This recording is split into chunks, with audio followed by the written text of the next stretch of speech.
Welcome to this 2-minute PMP exam tip, sponsored by the Project Management Prepcast at pmprepcast.com. And today's tip is all about exam time management and question styles. To begin, let me ask you this. How would you feel if you failed your PMP exam by just one question?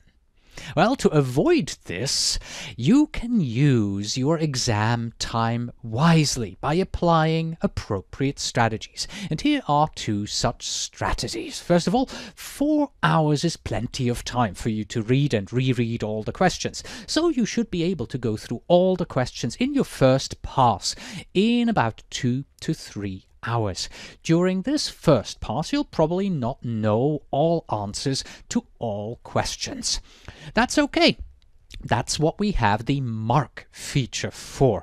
Use it to mark the questions that you are unsure about, and then in the remaining time that you have, go back and review all those questions in detail that have stumped you at first.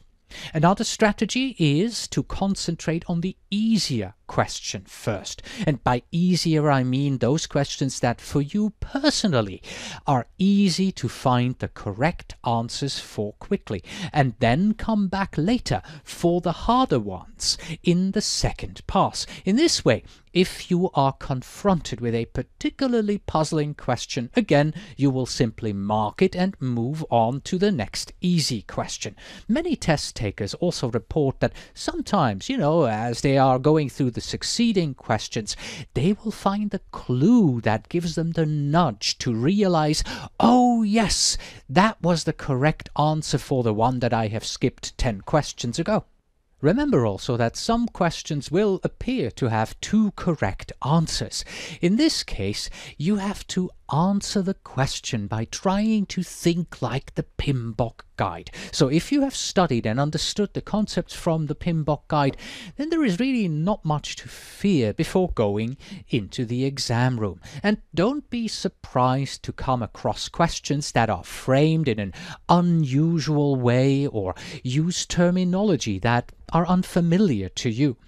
In these cases, the examiners want to make sure that you understand the concept rather than just be familiar with the terminology and have memorized them.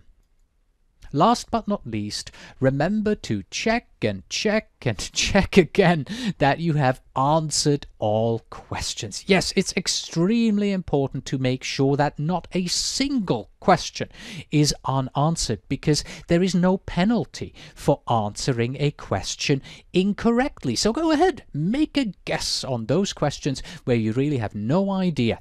And who knows, this might just be the questions that lets you see pass instead of fail at the end of your exam.